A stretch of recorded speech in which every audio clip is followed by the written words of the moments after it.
के मनन के लिए हम लोग इब्रानियों का पत्री ये 12 अध्याय एक पद से हम लोग देखेंगे। और आज का जो संदेश का जो विषय है वो है हमारे जीवन की दौड़ कैसे हम दौड़े। तो मैं आपके सामने एक वचन में आपके सामने पढ़ना चाहता हूँ और वो वचन है हम लोग पढ़ेंगे।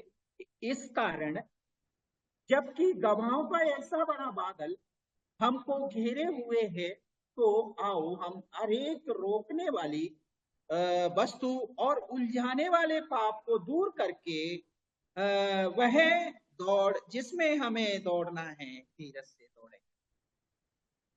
प्रिय भाइयों, प्रिय बहनों, जब हम इस इब्रानियों का पत्री को जब देखते हैं, ये इब्रानियों का लेखन काल 64 ईस्वी से 68 ईस्वी के अंतराल में लिखा गया है और इसका जो लेखन है वो अनिश्चित बताया है। तो जब हम इसमें देखते हैं कि हम एक विश्वासी होने के नाते हमें कौन घेरा है, एक बहुत बड़ा बादल जो हमें घेरे हुए है। तो और क्या है, उलझाने वाला पाप। पाप एक ऐसा चीज है जो हमें क्या है, ईश्वर के मार्ग में जाने से रोकता है। और पाप एक ऐसा चीज है जो हमें विनाश की ओर ले जाता है। और इसमें पौलुस प्रेरित लिखते हैं, वह दौड़ना है, वह उलझाने वाले पाप को दूर करना है और वो दौड़ को दौड़ना है, बड़े धीरज से दौड़ना है।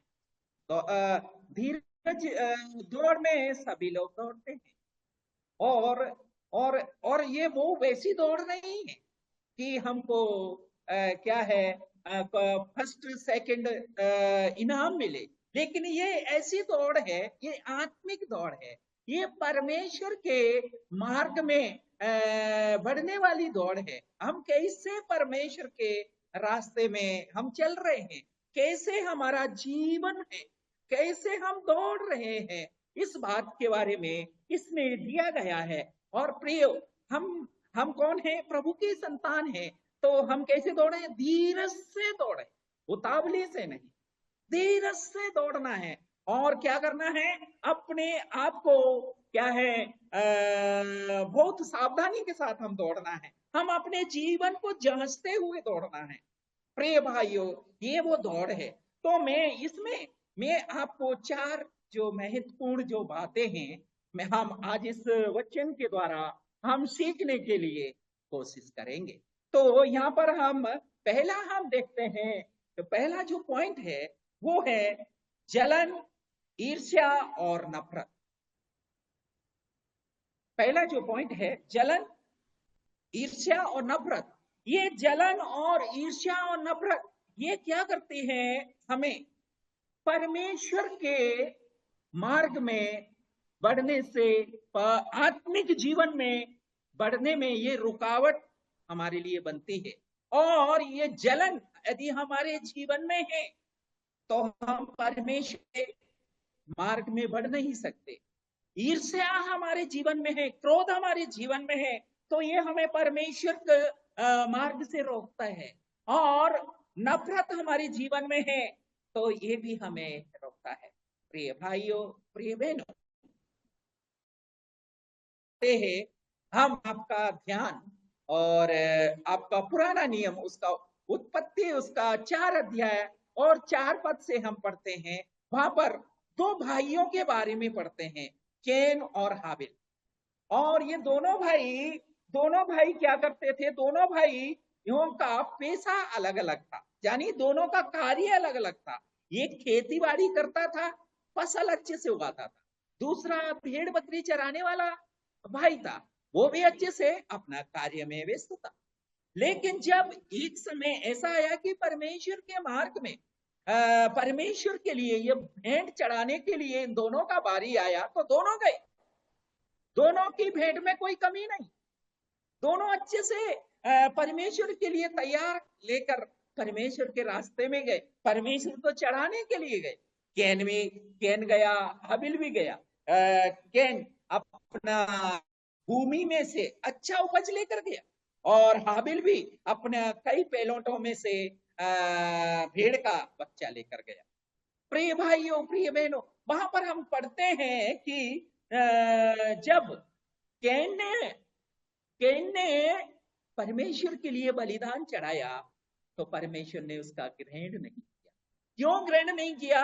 उसके पीछे आप लोग जानते हैं कि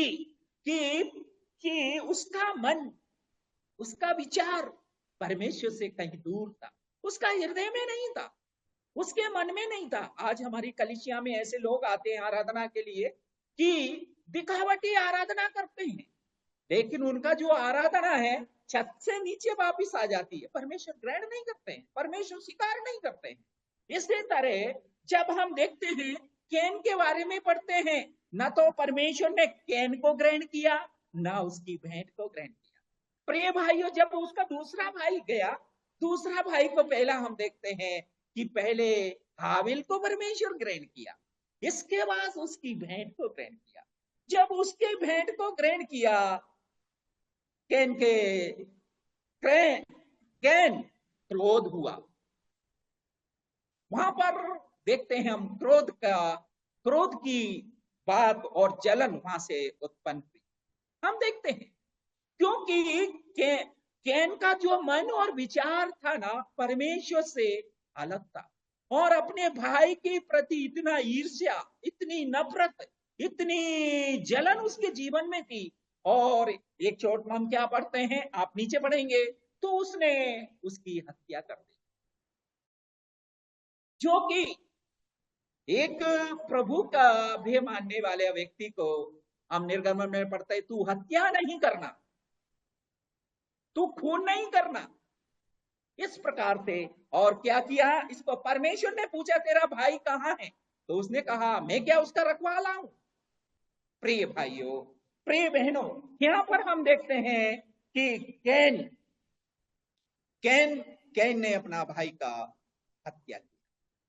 प्यारे भाई और बहनों, ये हत्या हमको क्या करता है, परमेश्वर का आत्मिक जीवन में बढ़ने से रोकता है, हमें स्वर्ग जाने से रोकता है हत्या।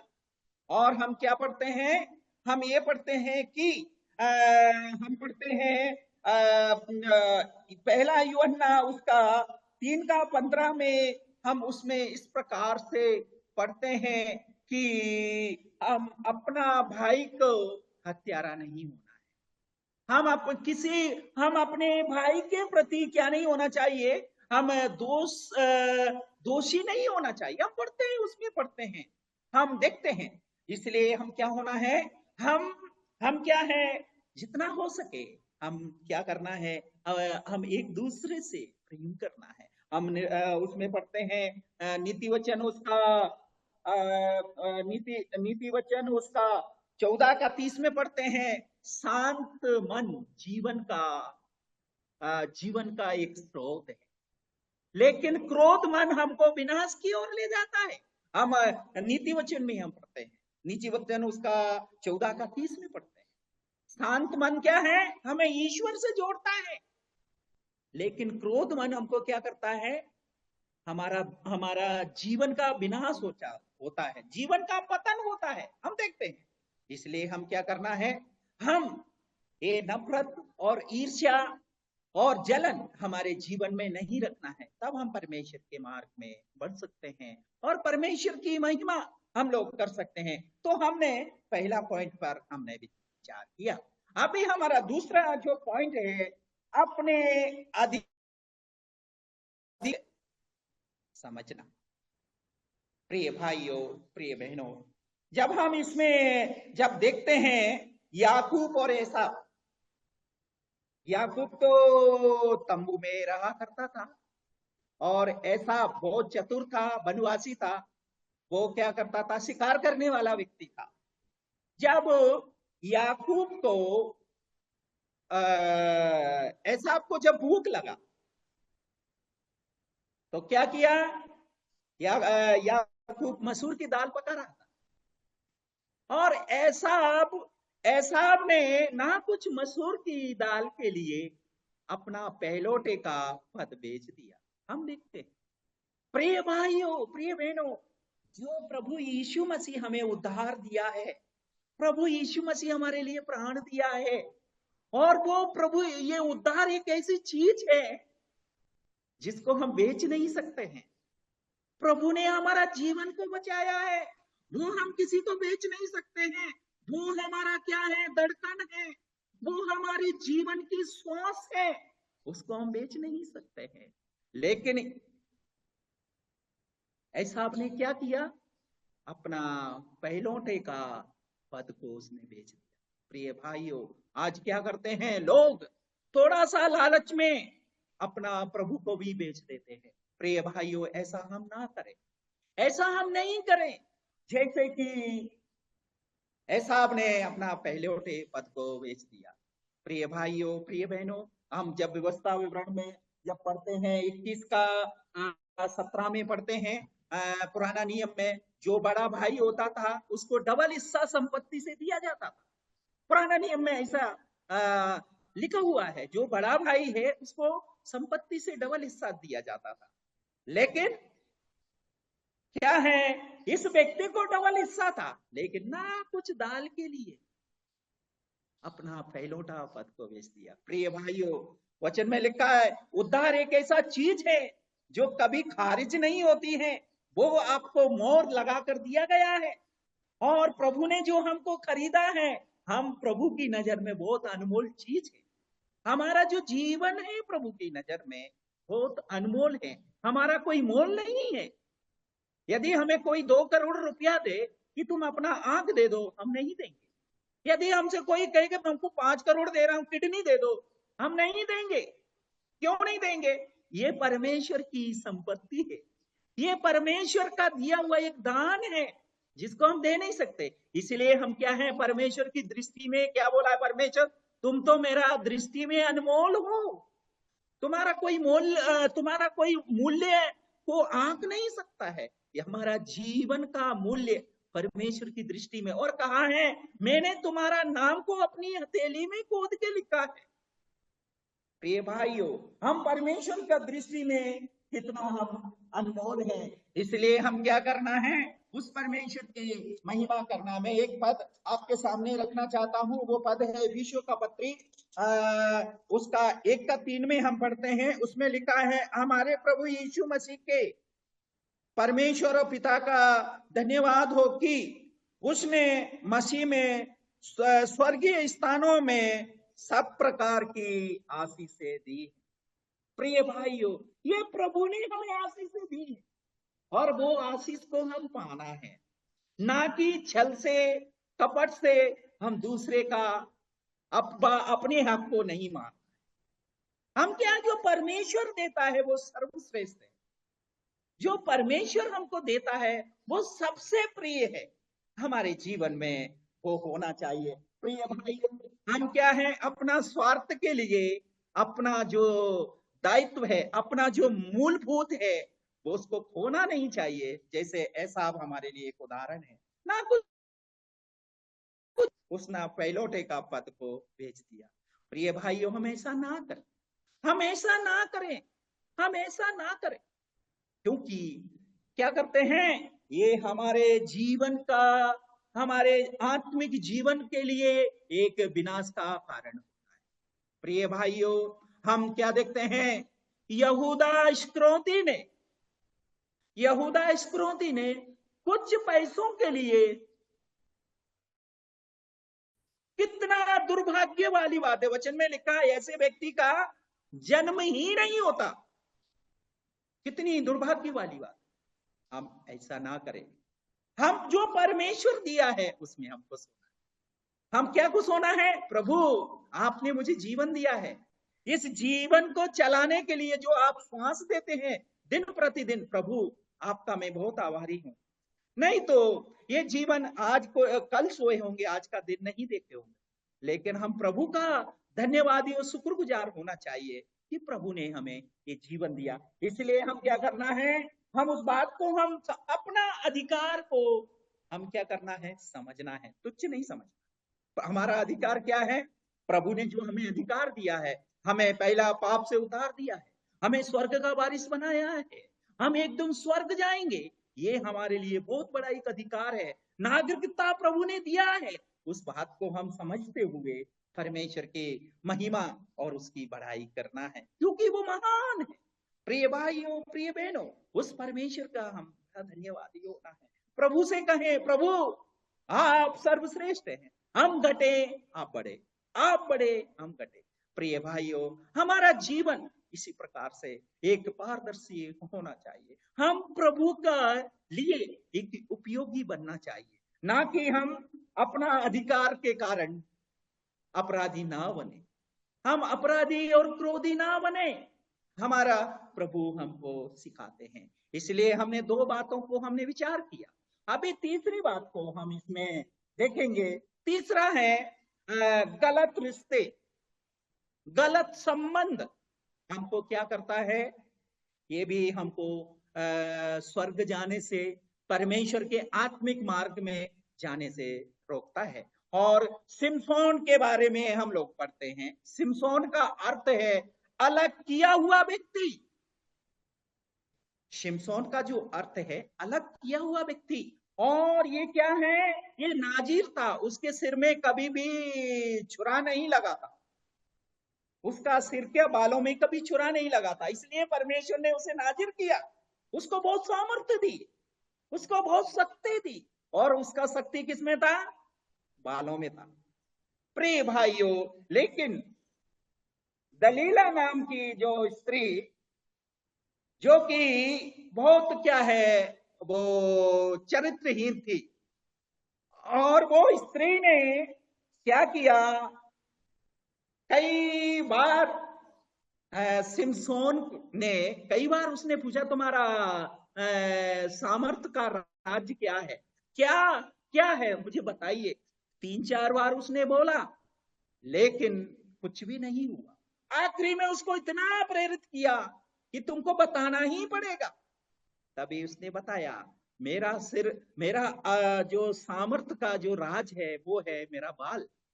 और क्या किया, उसका बाल में उसका बाल में सामर्थ्य था, और वो दलीला नाम स्त्री ने उसके सिर में उसका सिर का बाल निकाल दिया। जैसे ही बाल निकाला, उसके अंदर से धीरे धीरे सामर्थ्य घटने लगा। प्रिय भाइयों, जब हम प्रार्थना करते हैं, सुबह उठते हैं, प्रभु हमारा बोली, हमारा व्यवहार, हमारा उठना, हमारा बैठना, हमारा चलना, हमारा फिरना, हमारा सोना, हमारा लेटना प्रभु आपको भाए, ऐसा हमारी प्रार्थना होना चाहिए, जिससे हम परमेश्वर के लिए एक क्या है, निर्दोष और निष्कलंक उसकी संतान हम ठहर सके। लेकिन इस व्यक्ति ने अपना रहस्य, अपना हृदय का रहस्य उस दलीला नाम स्त्री को बता दिया, और उसका सिर में जो छुरा लगाया, उसका बाल निकाले, उसकी सारी सामर्थ घट गई। प्रिय भाई, उससे क्या हुआ, उसका बल घट गया, और इतना बल घटा कि वो पकड़वाया गया उसको, और बहुत सारा उसको पड़। प्रिय भाइयों, हमें ऐसा ना करें। हमें गलत रिश्ते क्या करते हैं, हमारा परमेश्वर से हमारा संबंध तोड़ते हैं, हमारे विश्वासियों से हमारा संबंध टूटता है, हमारे परिवार से हमारा संबंध टूटता है गलत रिश्ते के कारण। इसलिए मेरा आपसे हाथ जोड़कर विनती और निवेदन है, ये जो वचन है जो मेरे लिए बहुत क्या है, सीख दे रहा है, हम सबके लिए सीख है कि हम गलत रिश्ते के कारण अपना आत्मिक जीवन बर्बाद ना करें। हमारे जीवन में ये होना चाहिए। और आखिरी में बोल के समाप्त करूंगा। और चौथा है आज्ञा ना मानना। प्रिय भाइयों, साउल को परमेश्वर ने मना किया। हम पढ़ते हैं, हम क्या पढ़ते हैं, पहला सामुएल उसका 13 अध्याय 13 से 15 में पढ़ते हैं कि साउल को परमेश्वर ने मना किया कि तुम परमेश्वर की वेदी के सामने होम बलि करके नहीं चढ़ाना, क्योंकि इसका अधिकार केवल किसको है, सामुएल को है। और क्या है, इसका जो अधिकार है केवल सामुएल चढ़ा सकता है, लेकिन तुम नहीं चढ़ाना। लेकिन उसने क्या किया, उसने बात नहीं माना, परमेश्वर की आज्ञा को नहीं माना। क्या हुआ, बहुत बड़ा वहां पर प्रिय भाइयों, योना को परमेश्वर ने बोला कि तू नीनवे को जा, लेकिन कहां गया, तरसीस को गया। हम बात नहीं मानते परमेश्वर, हम अपनी जो परमेश्वर आज्ञा देते हैं उस आज्ञा के अनुसार हम चलना है। जैसे कि हम उत्पत्ति उसका 12 अध्याय में क्या पढ़ते हैं, जब इब्राहिम को परमेश्वर ने बोला कि तू अपना निज भूमि छोड़ और सब कुछ छोड़, अपना कुटुंब छोड़, मैं जो देश दिखाऊंगा उसमें जा। और प्रिय भाइयों, इब्राहिम ने ए नहीं बोला, बी नहीं बोला, और अपना सामान को बांधा और परमेश्वर की आज्ञा के अनुसार निकल गए। प्रिय भाइयों, ये आज्ञा हमारे जीवन में भी हम पालन करना चाहिए, तभी हमारा आत्मिक जीवन तभी हम परमेश्वर की महिमा कर सकते हैं, क्योंकि वो महान परमेश्वर है, वो महिमा की योग्य परमेश्वर है। फिर से मैं इन 4 बातों को आप एक बार और स्मरण दिलाते हुए मैं अपना वचन को विराम देता हूं। तो हमने पहला देखा कि पहला नंबर 1 है, जलन, ईर्ष्या और नफरत हमारे जीवन को क्या करता है, बर्बाद करता है, हमें आत्मिक जीवन में परमेश्वर के मार्ग में जाने से बाधा होती है। इसलिए हम ये नफरत और जलन, ईर्ष्या हमारे जीवन में नहीं होना है। दूसरा हमने क्या देखा, हम अपने अधिकार को तुच्छ नहीं समझना है। दूसरा, हम अपना, जैसा कि आप जानते हैं, एसाव ने ना कुछ मसूर की दाल के लिए अपना पहलोटों का अधिकार उसने बेच दिया। तो ऐसा हम नहीं करें, हम ऐसा ना करें। और तीसरा हमने क्या देखा, हम गलत रिश्ते के साथ हम संबंध नहीं बना, उससे दूर होना है। उससे आपकी आत्मिक जीवन में बढ़ोतरी नहीं होगा, घट जाए। इसलिए गलत रिश्तों से दूर रहना है। और चौथा है, आज्ञा का पालन करना है, जो प्रभु कहते हैं उसको हम पालन करना है। सामुएल ने कहा, प्रभु मैं सुन रहा हूं, आप बोलिए। प्रिय भाइयों, हमारे जीवन में ऐसा होना है। परमेश्वर आपको और सभी को प्रभु आशीष करे। परमेश्वर के नाम की महिमा हो। जय मसीह।